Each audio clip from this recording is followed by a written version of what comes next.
Hello मेरे प्यारे बच्चों।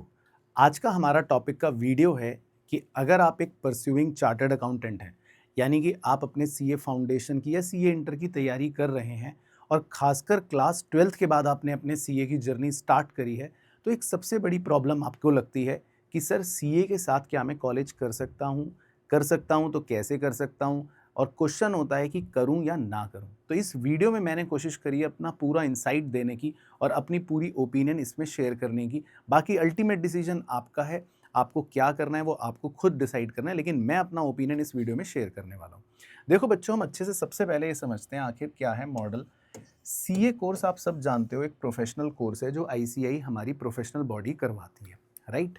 अब आप बच्चे हमारे प्यारे भारत देश के अलग अलग कोनों से जहाँ पर भी रहते हैं, तो हो सकता है आपके अपने स्टेट के अंदर कुछ यूनिवर्सिटीज़ होंगी, कुछ यूनिवर्सिटीज़ के कॉलेजेस होंगे। तो मान लेते हैं कि भाई ये कॉलेजेस जो भी हैं आपके अपने अपने स्टेट के अंदर, वो दो प्रकार से हो सकते हैं डिवाइडेड। या तो वो कॉलेजेस हैं प्राइवेट कॉलेज, या वो हो सकते हैं गवर्नमेंट कॉलेज। जैसे फॉर एग्जांपल दिल्ली के अंदर दिल्ली यूनिवर्सिटी एक सरकारी यूनिवर्सिटी है, फीस भी कम है, रेपुटेशन अच्छी है, उसके अपने अपने अच्छे कॉलेजेस हैं जिनकी अपनी अपनी रैंकिंग्स हैं। फॉर एग्जांपल एसआरसीसी, आप सब बच्चों ने नाम सुना होगा। इसी तरह अलग अलग स्टेट्स में गवर्नमेंट कॉलेजेस भी हैं, प्राइवेट कॉलेजेस भी हैं। तो सबसे पहला क्वेश्चन तो ये कि अगर मैं सीए कर रहा हूँ, जो आईसीआई हमें डिग्री प्रोवाइड कर रही है, तो उसके साथ मैं कॉलेज करूं या ना करूं, और करूं तो क्या करूं। तो देखो जी, सबसे पहले तो सीए के साथ जो कॉम्बिनेशन है, जो काफ़ी अच्छा माना जाता है, वो है बीकॉम का। बीकॉम से मेरा मतलब है कॉमर्स का। अगर आप बीबीए या कोई और कोर्स करते हो मैनेजमेंट का, तो उसका सीए के साथ अच्छा कॉम्बिनेशन नहीं है। रीज़न बीइंग, आप सीए की स्टडी में मान लो ये पूरा डोमेन कवर करते हो। अब इस पूरे डोमेन में जो आपका कॉमर्स की जो पढ़ाई होती है, जिसको आप ग्रेजुएशन कह सकते हो, वो लगभग लगभग ये डोमेन होता है। तो जब आप सीए की तैयारी करते हो, तो आपकी ग्रेजुएशन की ऑलमोस्ट काफ़ी हद तक तैयारी हो जाती है अगर आप कॉमर्स में अपना ग्रेजुएशन ऑप्ट करते हो।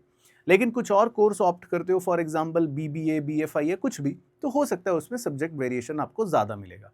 तो आइडल कॉम्बिनेशन सीए के साथ कॉमर्स का कहा जाता है। अब इस बीकॉम में भी आजकल कॉलेजेस, यूनिवर्सिटीज़ अलग अलग स्पेशलाइजेशंस देने लगे हैं। फॉर एग्जांपल अगर मैं दिल्ली की बात करूं, तो यहाँ पर सबसे ज़्यादा प्रचलित रहता है बीकॉम ऑनर्स या बीकॉम प्रोग्राम। इसी तरह अलग अलग कॉलेजेस के अपने बहुत सारे मॉडल्स होते हैं।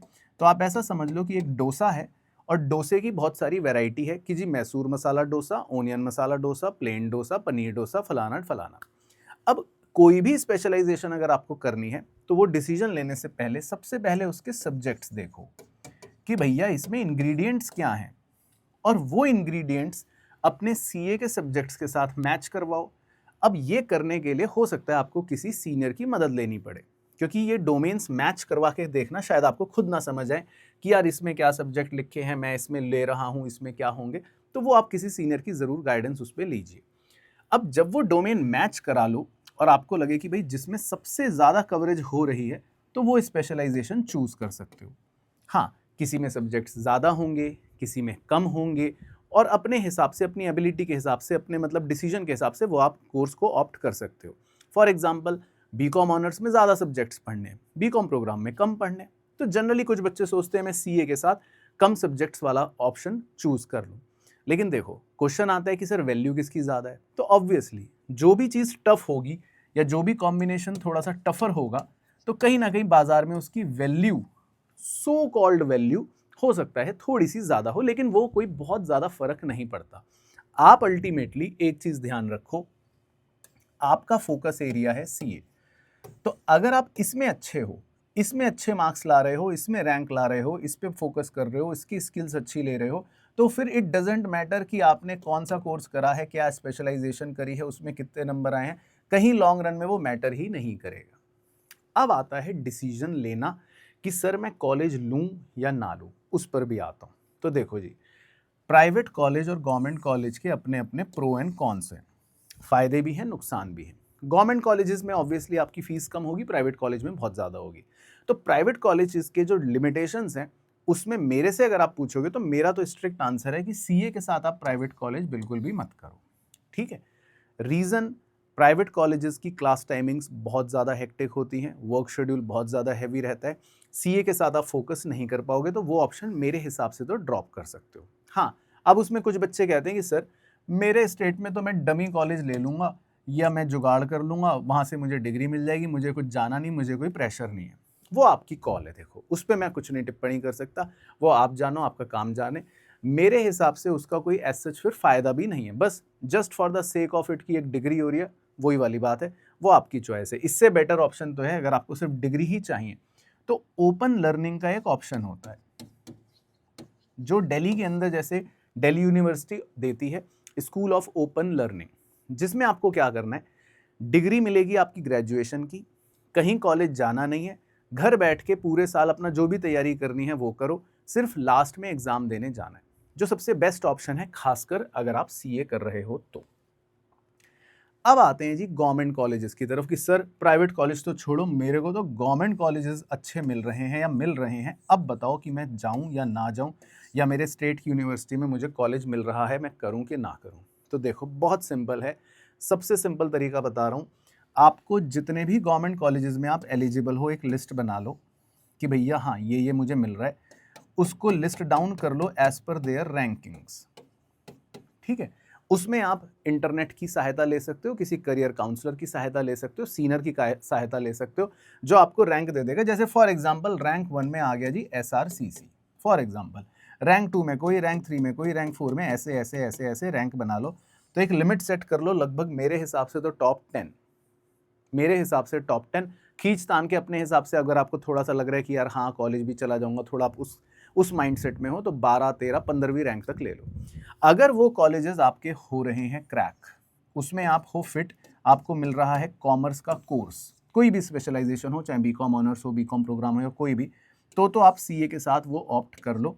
तो मेरा आंसर है यस, गो फॉर इट।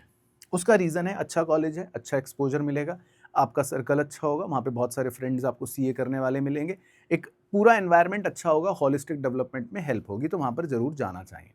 लेकिन अगर आपको मिल रहा है बहुत कम रैंकिंग का कॉलेज कोई भी, just for the sake of it कि ठीक है कॉलेज मिल रहा है, कॉलेज चले जाएंगे, रैंकिंग उस कॉलेज की कोई खास नहीं है, प्लेसमेंट कुछ खास नहीं है, तो मेरे हिसाब से फिर आप वो आइडिया ड्रॉप कर दो। मैं होता, और ना मैंने ऐसा करा कभी अपने टाइम पर भी, मेरा भी डिसीजन मेकिंग सिस्टम यही था जो आपको दे रहा हूँ, तो फिर आप कॉलेज मत करो, कोई फ़ायदा नहीं। आपका फ़ायदा है सीए पर फोकस करने का, तो आप मज़े से सीए पर फोकस करो। डिग्री लेनी है ग्रेजुएशन की तो ओपन लर्निंग का ऑप्शन हमेशा खुला है, उसको साथ में ऐड कर लो, और फिर आप अपना डिसीजन ये रखो कि मुझे सीए पर ही अच्छे से फोकस करना है। तो मेरे हिसाब से ये पूरी बारीकियां हैं जिन पर आपको विचार करना चाहिए। बाकी फीस वीस देख लो, जिस कॉलेज की कितनी है, किस में कितना खर्चा आएगा, वो सब वैल्यू फॉर मनी कैलकुलेशन अपने परिवार के साथ बैठ के एक बार आप हिसाब किताब लगा लो कि क्या होने वाला है।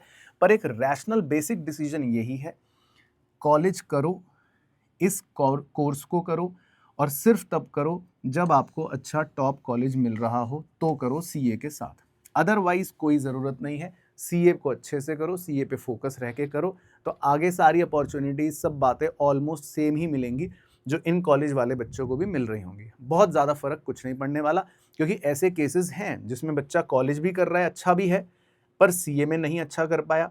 ऐसा भी है कि कॉलेजेस कर रहे हैं, सीए भी कर रहा है, पर as compare to other student जिसने कॉलेज नहीं करा पर सीए में बहुत अच्छा स्कोर लेकर आया, सीए की स्किल्स बहुत अच्छी हैं, रैंक लेकर आया, तो वहाँ पर उसको अच्छी प्लेसमेंट्स मिल रही है और आगे वो अच्छा काम कर रहा है। तो आपके ऊपर है कि आप जो करो वो बेस्ट तरीके से करो, और आज ज़माना ही उसी चीज़ का, स्पेशलाइजेशन का, या कहीं ना कहीं आप कह सकते हो कि अपने फील्ड के उस्ताद बन जाओ, तो आपको कभी भी जीवन में मात नहीं खानी पड़ेगी। और जितनी नाव में पैर रखने की कोशिश करोगे और सब में किसी में वैल्यू नहीं है, तो मेरे हिसाब से तो उसका फ़ायदा नहीं है ना। अंग्रेजी में कहावत भी है कि भैया jack of all trades master of none, तो कोई फ़ायदा नहीं है। इससे बढ़िया है एक ही तलवार रखो, लेकिन वो इतनी तेज़ हो, इतनी तेज़ हो कि सारे दुश्मन के गर्दन को धड़ से अलग कर सको। तो ये मेरा टेक था। बाकी कोई भी क्वेरी हो आपकी तो नीचे कमेंट कर देना। आपसे मुलाकात करूँगा अगली वीडियो में।